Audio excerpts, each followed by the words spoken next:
my friends, and welcome to episode 97 of the Kiss Army Nation podcast. I'm one of your hosts, Pasquale Veri. And I am Claudio Bergamin. Welcome to the show, everyone. Originally from Valparaiso, Chile, where he studied art, our guest tonight is a professional illustrator of the fantasy genre. After moving to Italy and England, where he worked as a photographer and photo-manipulator, his early work on album covers and advertising photography led to consistent commission work from record labels all over Europe.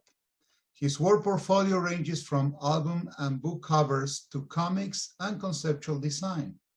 His client portfolio spans over several countries, and his experience goes back more than 19 years.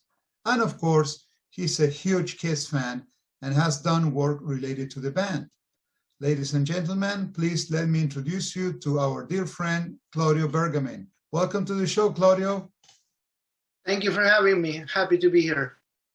Claudio, I'm listening to the introduction and it's like, wow, man, I'm so looking forward to this discussion.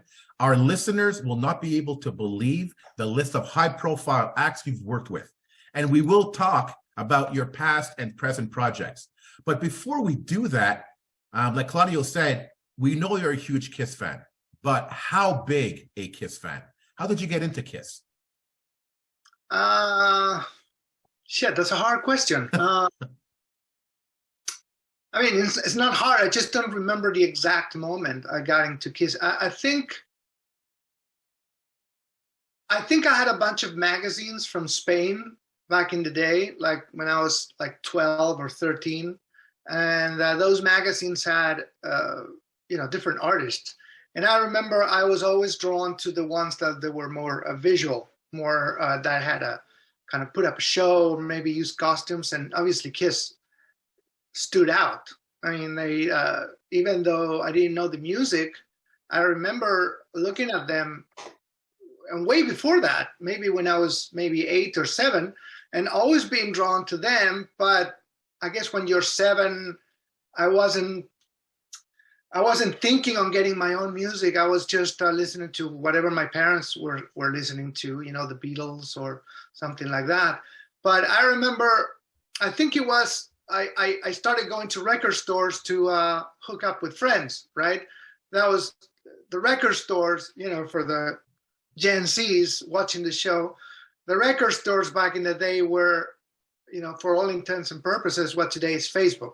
Right? That's right, exactly. You hook up with your friends right outside the store by the, by the display, and whatever the display was, they usually had, the latest record with a giant, cutout or something, something really cool that, might be a couple of thousands of dollars for collectors now, right? Yeah. So, and I remember, I specifically remember, I'm not going to lie to you. I don't know if this was the first time Kiss caught my attention as a teenager, but I remember going to a store and there was a giant display of Crazy Nights. Oh, okay. Right? So, and that was around the time when I was just becoming a teenager. I was around 12 or 13 when Crazy Nights came out. So, and I remember the album covers caught my eye.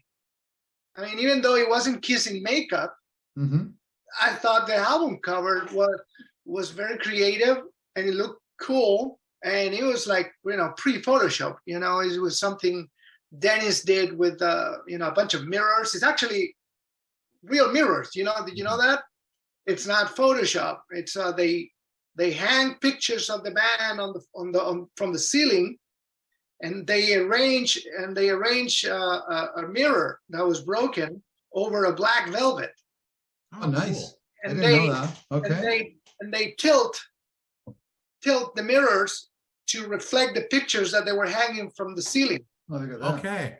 And the camera, it was a 6x6 camera, probably a Mamiya, hanging from the ceiling vertically, 90 degrees.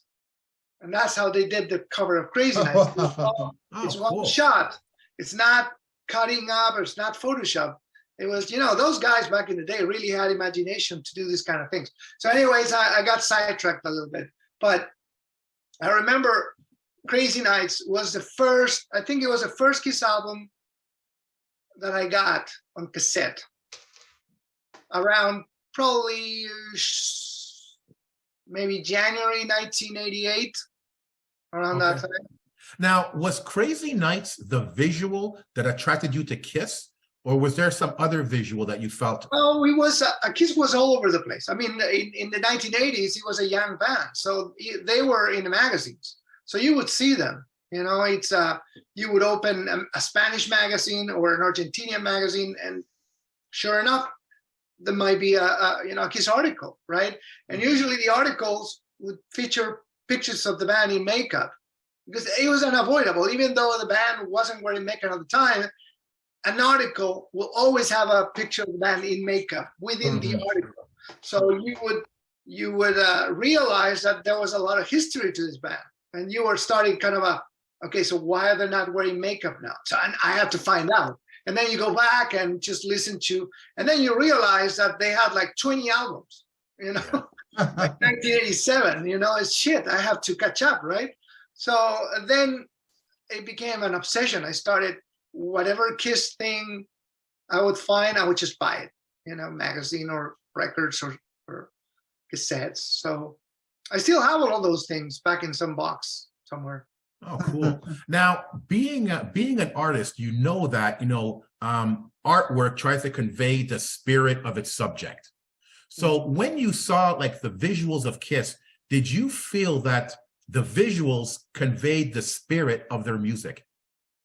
Well, actually, in most of the cases, no, because a lot of the imagery and artwork, it looks a lot darker than what the music actually is. I mean, for instance, if you grab Gene Simmons' solo album, you think it's heavy metal. It's really not. It's like almost the Beatles, right?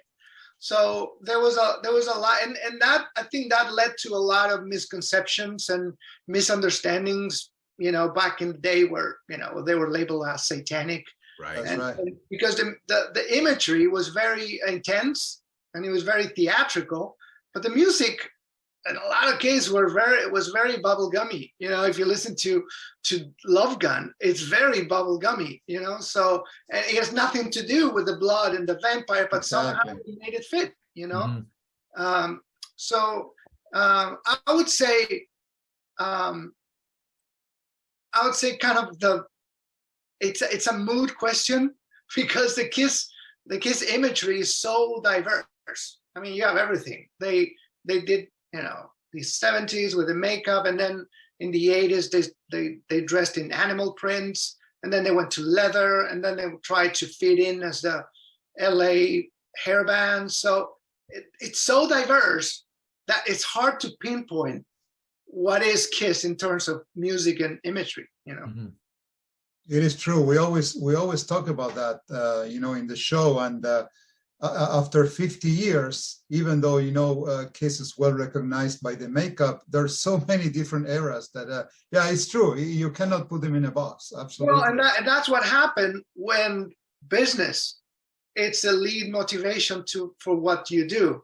If you look to Iron Maiden, they have changed very little in like 30 years. You know, it's because they're themselves.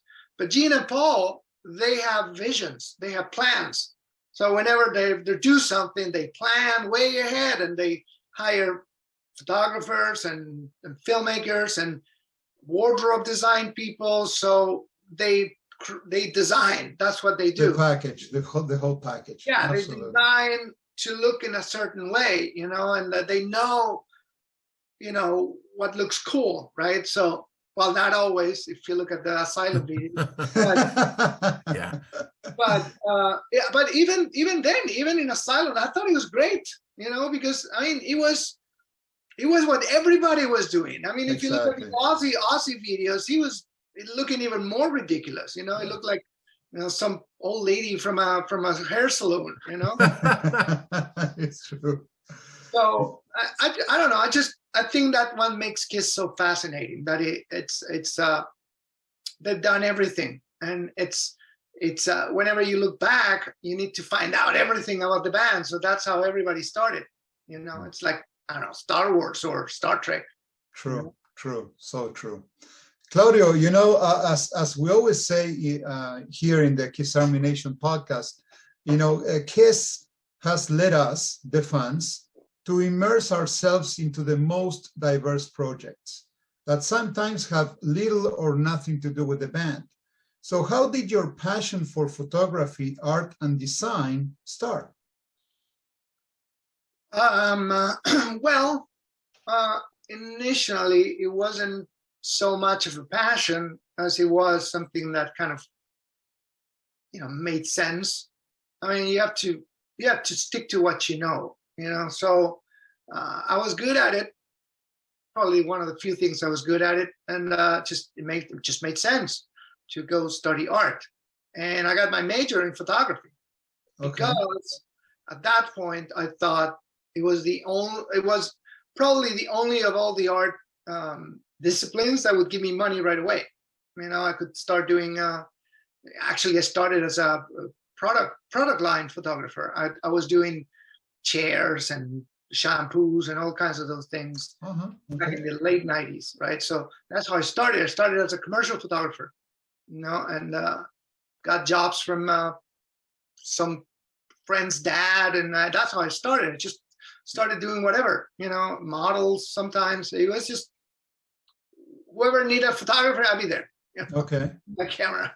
So I started as that, and even though at the same time I had a training as a traditional artist, I guess I got people just tells you stories and how are you going to start if you become an artist. I mean, I guess that happens in any country, right? I mean, it's not a real job. You're not going to be able to pay anything if you do art, right? So I guess that was the reason I initially started as an artist right away. Because I didn't, it took a while for me to actually make the jump and just live off art. Probably more than 10 years. I started as a photographer, and parallel to this, I kept a hobby as a designer and illustrator, which I was doing album covers for my friends. Oh, wow. Yeah, I'm talking about this is like late 90s, early 2000s. Okay. And fortunately, I became friends with a few bands, local bands from Chile, but they were, fairly well known. Had MTV videos and sell a few thousand copies of each album. So like Criminal, Dogma, those are Chilean bands, and those were not internationally big bands, but they're quite popular in Argentina and Chile, enough to have an audience. So those were the bands I started doing album covers for. Okay. And then the link when my friend Anton, the singer from Criminal, he went on to live in Europe. He went to live in Germany and started working in Metal Blade Records, right? He was, I think, the second in command there at Metal Blade Germany, okay, which was located in Enslingen near Stuttgart. And Anton started getting me jobs, from Metal Blade. And that led to more jobs with AFM Record, Nuclear Blast, because all of those labels, they know each other, Okay. and they're all in Germany.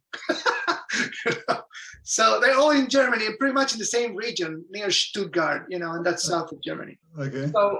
So I started getting, regular jobs, not super well paid, but then I wasn't living off of that entirely. I had a day job. I worked in a photo studio in Italy. Okay. So then after that, I moved to England in 2007. And right about then, the very next year, the big finance collapse happened. Remember that, 2008? Yeah, absolutely. That everybody lost their jobs. It was a fucking disaster, right? So I remember everybody started losing their jobs in London. And I was kind of, shit, am I going to lose my job? And I said, you know what? Fuck it. I just grabbed a plane ticket and went back to Chile and I said, if I don't do this now, I'm never gonna do it. So I quit my job in London. I still had a job, but I quit the job because I wanted to quit in my own terms. I had some savings, and I took a plane back to Chile, and my family still have a house there, so I didn't have to pay rent, which was a huge relief. And I started doing art full time and never looked back. It wasn't great at the beginning, but slowly took pace and became a wage. Well, what a move! What a move, man! A risky move, but it worked out. Huh? It worked out well. Things were crazy back then. I saw friends from all kind of, because back then England was still in the European Union. Yeah. So if you go to central London, to Soho, it was like the United Nations. I mean, in my office there was a Japanese guy, a Polish girl, 2 Italians. So the conversations were like a multilingual, just crossing. And all of and there were the area where we work. It was Shoreditch. There were a bunch of agencies and magazines. It was kind of the creative area of London, and everybody started going back to their countries. And I said, "Shit, wow, something's happening here." Yeah. Wow.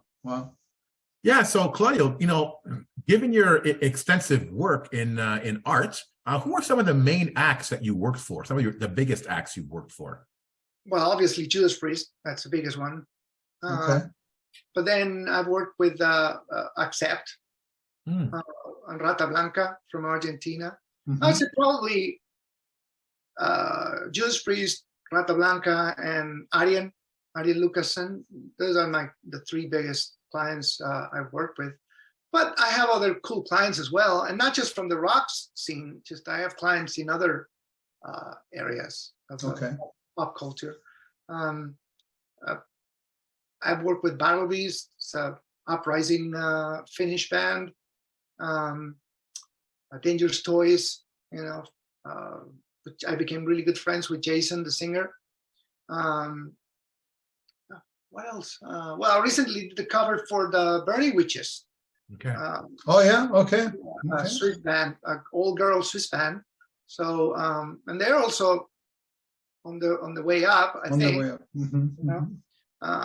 It's good. It's like putting like little eggs in different baskets, because these are young bands, and we are older than that, so we don't look at them as rock stars. Yeah. But they'll become rock stars, maybe in 10, 15 years from now. Right. So, and my other bigger clients are David Childress. He's a writer, one of the Ancient Aliens experts from the History Channel show. And he's almost like a rock star in itself. He's actually on tour now with Tsoukalos and all the other alien guys, and they talk to packed arenas. It's crazy. Wow. It's a rock band. Wow. So he's a big client too. Plus, I love to work with him because I get to do crazy stuff like monoliths on the moon, and the Yeti and stuff like that. Now, how do these collaborations happen? Do you seek them out, or do they seek you out? Well, the rock guys, they're just word of mouth, I guess. Okay. But for the alien stuff, I made my way into it because I've been into those subjects for a long time. Okay. And, I reached out to. I didn't reach out to David specifically, but I reached out to others that knew David, and I think I got recommended. But I worked with other writers, cryptozoology guys, looking for Bigfoot. Right. So I was a lot into those paranormal subjects and cryptozoology and ufology. So I made my way into that world. But the rock world is, I don't know, word of mouth, I guess. Okay. So, Claudio, it's amazing, the names that you just mentioned, talking about, Judas Priest and, even Rata Blanca from Argentina. So, but I was going to say that exploring deeper into your work, we can see that, your style is very unique and it cannot be compared to other artists, mostly in the music world. So how would you define your style? Is there any way to put it in words? How your style, comes up in your drawings? I'm probably the worst person you can ask that. Why is that? Well, because it's I don't see my style. Okay. I don't see it. Some people come to me and say, "Oh, I knew that was you. That has your style." I don't know what they're talking about. Okay. To me, every job is totally different than the previous one. Mm-hmm. I always try something new, but I guess it's so subtle that no one noticed. Well, there must be a signature. There must be a signature, style from you that maybe you cannot, recognize, but the audience, the public, they can see that. Well, what I do is fantasy illustration, right? Okay. And that genre was, I guess, developed or created during the 50s, 60s, right? So if you want to put me in that category, it fits because it's drawing and he has a lot of bright colors and he has surreal lighting. It's not supposed to look photographic, but it's realistic, and that's what Frank Frazetta, Boris Vallejo, Virgin Finlay, even Derek Riggs, does that. And it's so, I think it all came from comic books. Yeah. Right? It was a comic book style artwork, but a bit more elaborate. It wasn't just black ink and flat colors as a comic book. It was more of traditional art, like a painting, like a traditional painting, but it had this fantasy themes. Yeah. I don't know, dragons, heroes, damsels with, voluptuous bodies, creatures, I don't know, myth. So it's fantasy, but then I see where I'm getting my style from, right? I mean, everybody copies. So I copy Frazetta and I copy Boris Vallejo and I copy Derek. And I guess when you copy enough people, then it looks like none of those people. Right. Well, can you put Ken Kelly in the same category? Oh, sure. Yeah, for sure. Yeah, Ken Kelly. Yeah. Right. So, Claudio, we had the amazing opportunity to meet you during Cruise Fest back in October in LA. Now, how did you get involved with Cruise Fest, and what were your impressions of that event? So, all of our friends were going to the cruise, and they've been going for many years. We only started in 2018, so we missed like 7 cruises before that. Was it 7? Yeah, I think we started going at 2011 they started. Yeah. Right. So we missed like 7 of those cruises. Yeah. But a lot of my friends from Chile, friends from here, from the Bay Area were going. So I said, why don't we go? And it was just, obviously it was the Kiss Cruise first. And then we found out about this, Cruise Fest they do.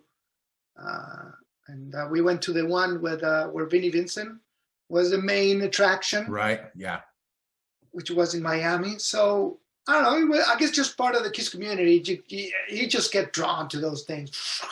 It's part of the combo.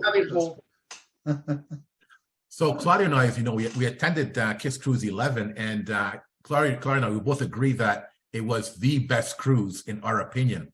How would you compare Kiss Cruise 11 to the other cruises you've been to? But to me, the best one was, I don't remember if it was the 9th or, no, it was 8th or 9th, because I didn't go to 10. Okay. But that was in the middle of the pandemic, so we didn't go.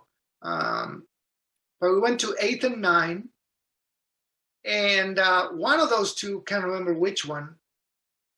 I think it was 8th, where they had Vinny in Miami, right?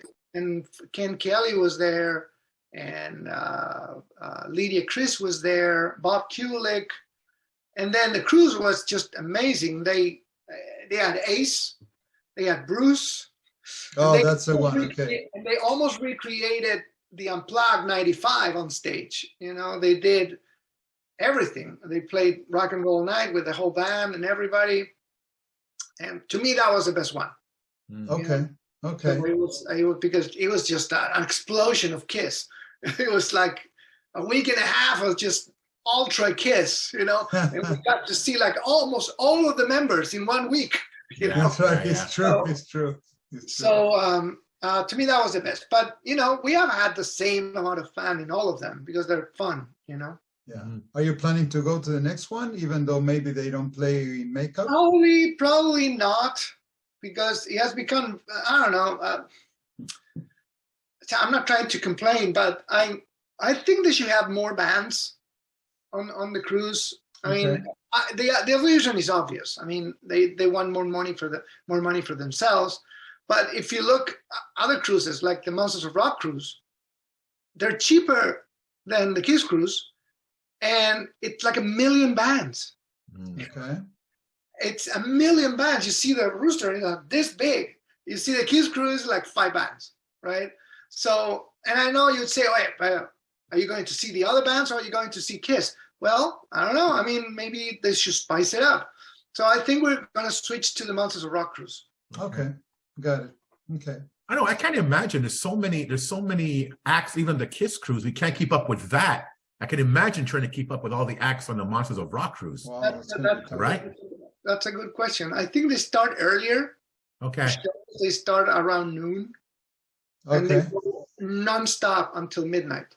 Wow. Okay. Wow. Right. In the Kiss cruise, you see a lot of the show starts like at 4.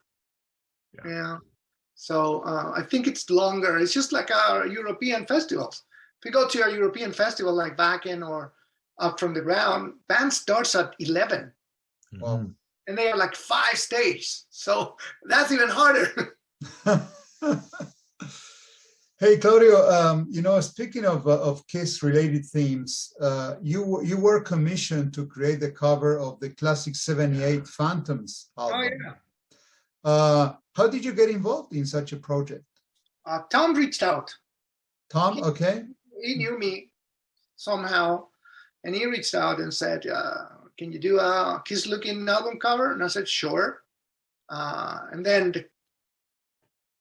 the dilemma became, so what do we put on the cover? Because we can't use the makeup designs for copyright reasons. Mm-hmm. And we started, you know, ping-ponging ideas of what we could do, you know, just go around to show Kiss without showing Kiss. Right? It's true. So I remember, I guess we started thinking about doing maybe silhouettes, you know, or silhouettes of their bodies, or maybe just the colors. Maybe you do like a, you know, like a Dracula castle for Gene, and then a spacecraft for Ace, and maybe a tiger. We started doing these ideas, what's representative of them, of the members. Right. That on the cover. So finally we decided to go with instruments, you know, because he was like very obvious to Kiss fans and part of the mythology as well. And something that, you know, any Kiss fan could just grab and hang it on the wall. Oh, yeah. Cool, you know. Oh, yeah. So he was thinking also on the monetary value of it. You have to do T-shirts and posters, you know. Yeah, let me just say that, you know, for us, we were discussing, you know, when the image came out with Pask, we think it's really amazing and so meaningful, you know, for any diehard Kiss fan, because it has a lot of, it gives a strong message, you know, even though there's no faces or iconic, you know, images, those instruments there and the way you came up with the color is so Kiss that it's amazing. It's amazing. So it's Ken Kelly. Yeah. But what's cool about that cover, that's so many Easter eggs, Kiss references in there when you're going through the cover. You know, it was so much fun to go through. I could have put more, but I didn't want it to look like a Christmas tree. Right. Just keep it simple. Right. Now, Claudio, I've been looking forward to this part of the episode, because what's cool about, talking to KISS fans is getting to know some of their side projects outside of KISS, and which can be educational to both us and our listeners. And you touched on this earlier on, your interest in ufology, cryptozoology, and the paranormal. Yeah. Can you tell our listeners exactly what that is? All three? Yeah, all three.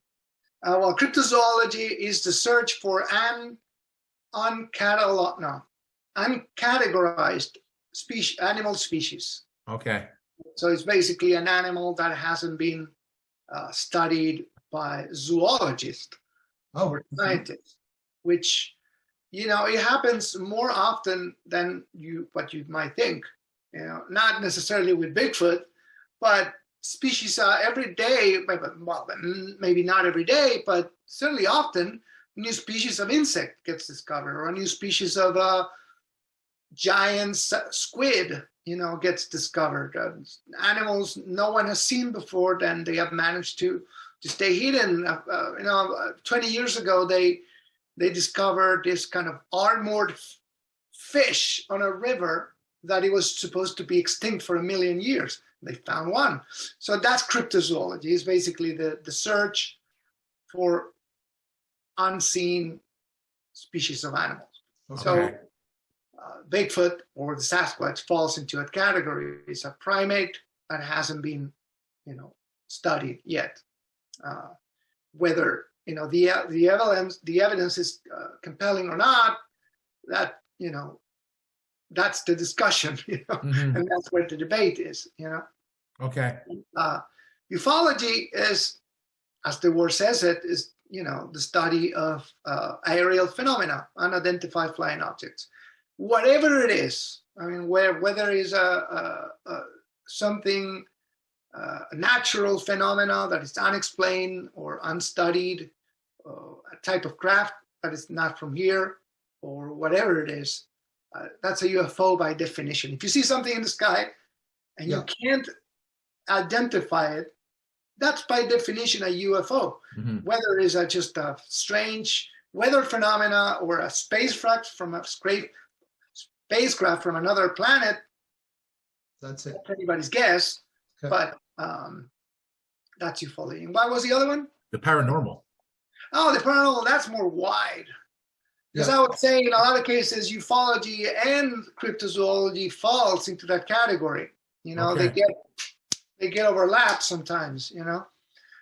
So it's a study of anything that falls out of the normal, like the word says. Anything that is not normal, anything that can't be explained by traditional science, that's paranormal. If a scientist doesn't, by definition, gravity is paranormal. They have no clue how gravity works. Mm-hmm. Mm-hmm. They can't explain the rules. I mean, if you grab this and you drop it, it will fall to the ground. But they have no idea how it works. They can't reproduce it. There is no artificial gravity. They haven't. If we can reproduce it, then it's paranormal because you don't know how it works. Right. Okay. Now I'm curious. Did your interest for art and design come as a result of these particular fields, or was it the other way around? That's an interesting question, actually. I think they came hand in hand. Okay. Because when I was very little, my parents gave me a book collection about the paranormal. Oh, okay. And those books had fantastic art. There were a series of books by a British publishing company called Osborne Publishing, right? And they used to do kind of educational books. So they had several subjects like technology, computers, how to make paper planes, how to make all kinds of things with your hands, with paper, with wood, how to work wood. And they had this collection called The World of the Unknown. And I remember spending hours looking at those books. And if you look at those books now, it looks like something I did today. Right. It's exactly the same kind of artwork I do now. And I didn't realize this until, I remember those books. And I found them in Chile not too long ago, because the original books got lost. I don't know where they are. And I always kind of regret that. I should have kept those books. And one of my friends called me one day and say, hey, there's this really old bookstore downtown, and I think they cleaned their warehouse or something, and they found a bunch of stuff from the 70s and 80s. I said, really? And I went there and I bought a stack this big of books, same collection, but books I never had back in the day. So I actually have them right here. I got a friend to send them from Chile, actually. This is the first one I got. Okay. So this is, in South America, came by this publishing company, Ediciones Plesa. Okay. Right, and they had, this one was the first my parents gave me, but they had all kinds of subjects. Future cities. There you go. Interstellar. Look at the drawings. Yeah. Right. Look at those drawings. Another one here, and they have kind of a history collection too. Technology collection.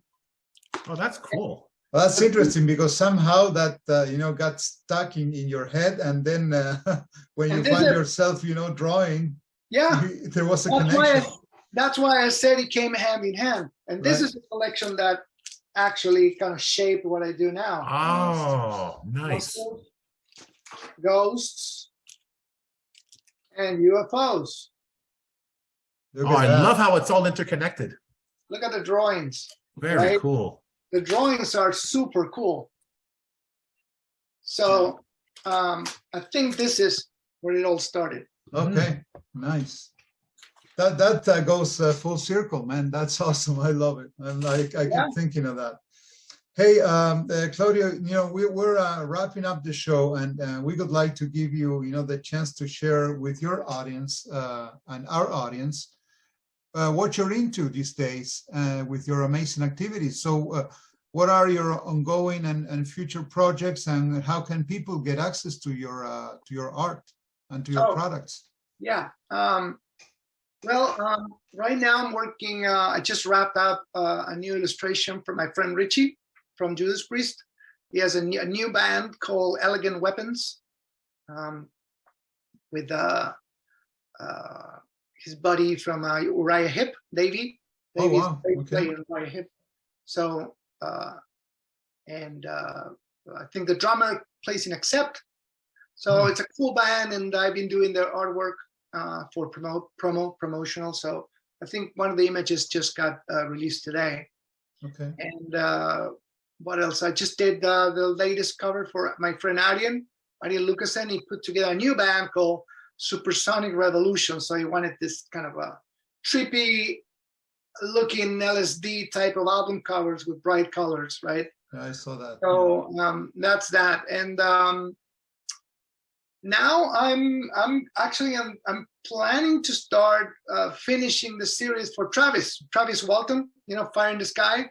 Yeah. And he because I've been doing this on my own. It's kind of a project I have with Travis, so he's not paying me for it. It's just kind of a team up we're doing, right? So, but obviously, since something I do in my own time, just I have to wait for gaps between my commissions, right, to do it.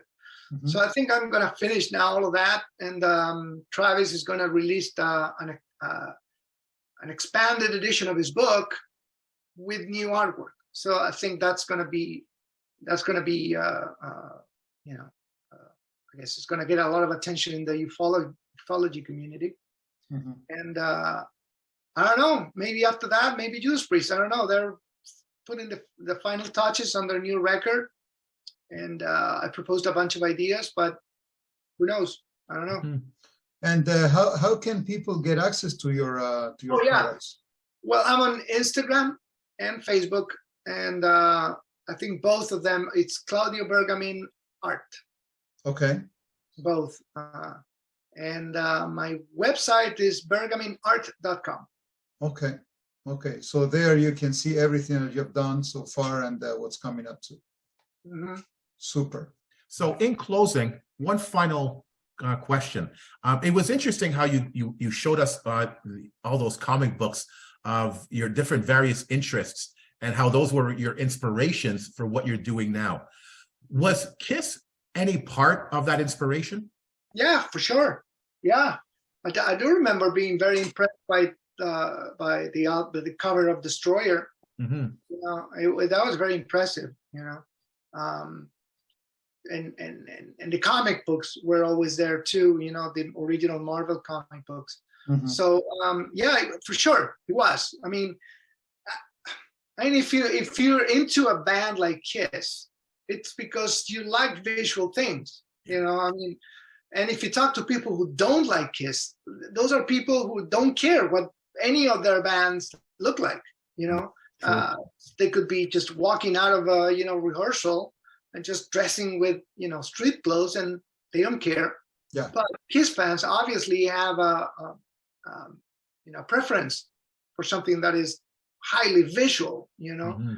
and so a lot of KISS fans are also fans of comic books and Star Wars and Star Trek. I know that, like, again, those kind of things that are highly visual overlaps. Mm-hmm. And I'm not just a KISS fan. I mean, probably my favorite band, but I'm also into Star Trek. I love Star Trek. Yeah. I pretty much know the same amount of useless information about Star Trek. So it's, I guess, if you're into visuals and you like that, and you like the art, and you like the stage show, it's because that's your interest. And KISS kind of fill that void, Mm-hmm. Claudio, in closing, a common theme in all of our interviews is that being a KISS fan is really a special thing. You might agree with us. Yeah. So to summarize the entire episode today, can you tell our listeners how KISS and their fans helped you have such a successful career? Well, I would say most of my friends, a lot of my friends are KISS fans. And we're always sending silly shit all the time.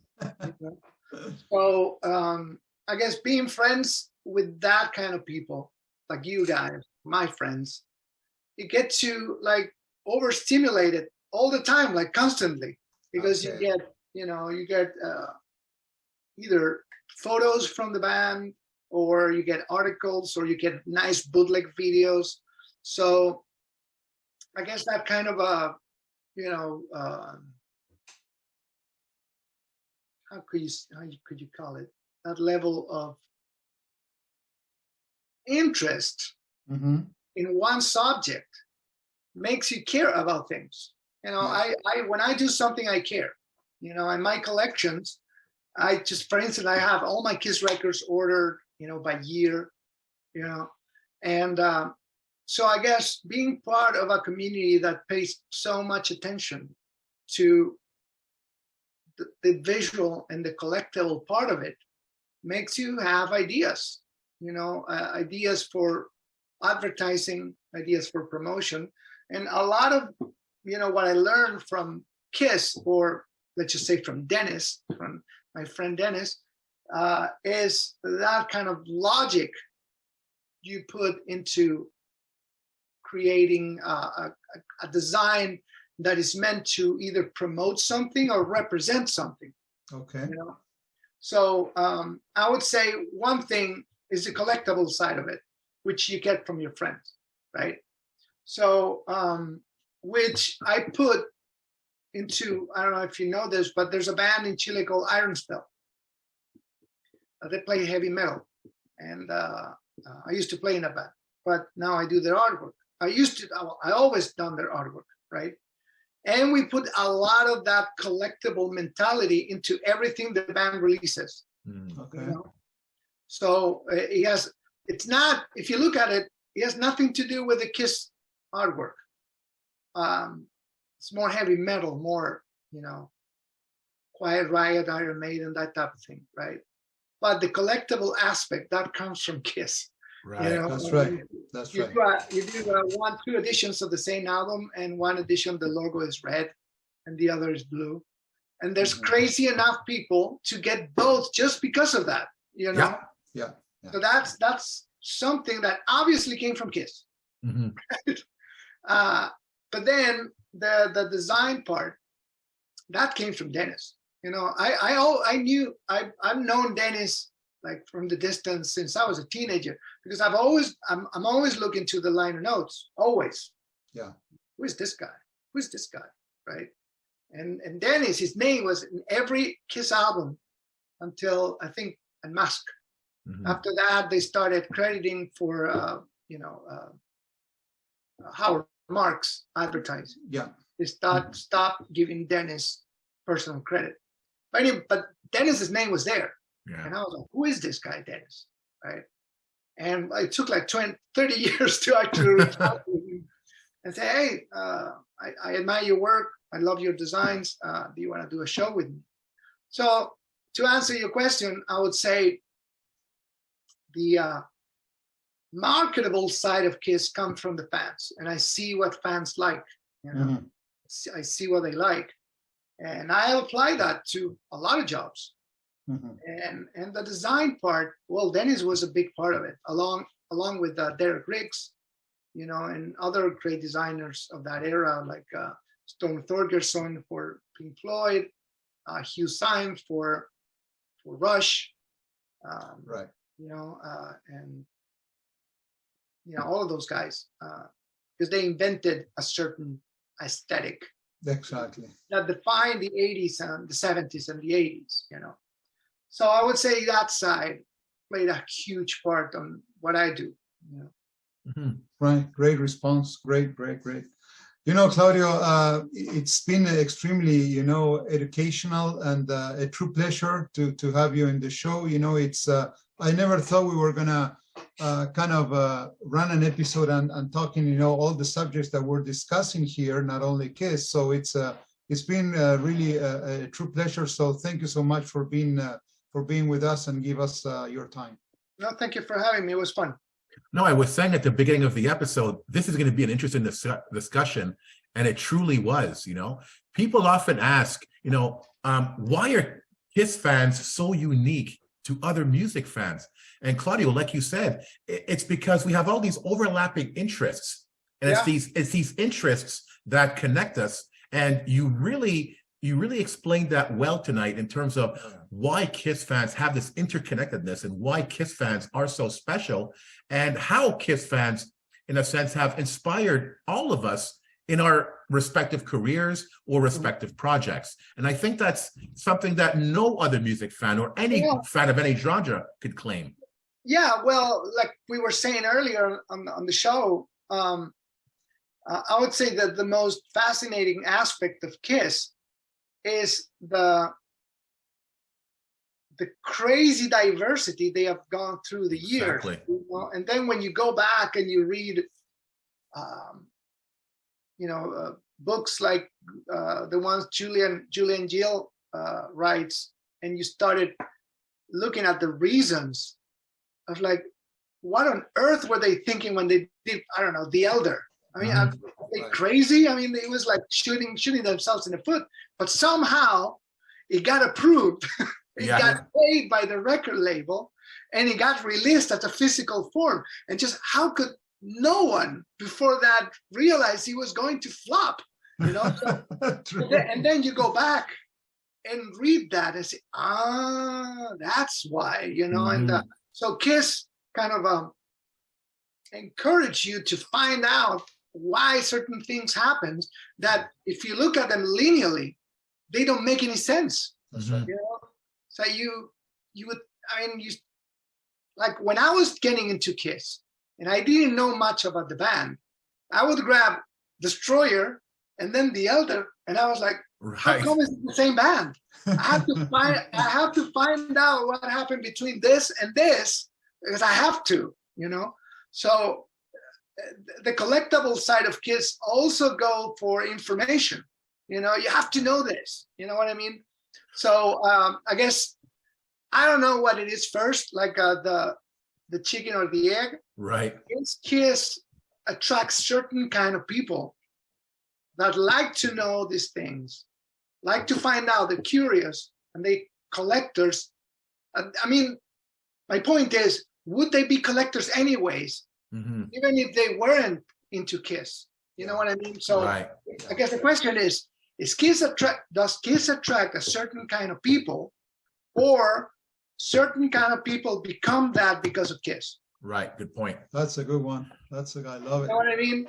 So, but that's a common factor between KISS fans. They collect, and they collect everything. They collect, you know, stuff, but they also collect information. You know, Information, You experiences, said memories. Useless information, as I said before. So much information. So I guess that side of the band is what I find fascinating, Mhm. because there's no other band like that. Yeah. I mean, would you do a comic book of I don't know, Pearl Jam? No. Right. That's True. for sure. True. But again, right, what I love about these interviews and these discussions is that you said it, you know, it maybe if you put it linearly, it doesn't make sense. But talking to fans, it tells a story. And it tells a story of our lives and how interconnected we are. And as much as we are diverse and different, we're all the same. Yeah. You know, we're all the same. Yeah. And, you know, that's a valuable lesson that KISS has taught us. And I think more people need to learn it. Yeah, no, I agree. I mean, KISS is a band that I don't know, stimulates your senses. curiosity and creativity. Yeah. Absolutely. So, Claudio, like I said, fantastic discussion. And thank you so much for being on the show. You're welcome. To the KISS Army, we hope you enjoyed this episode. If you have any questions, comments, or ideas, please send them to talktome@kissarmynationpodcast.com. Until the next time, don't forget, never stop rocking. Take care, everyone.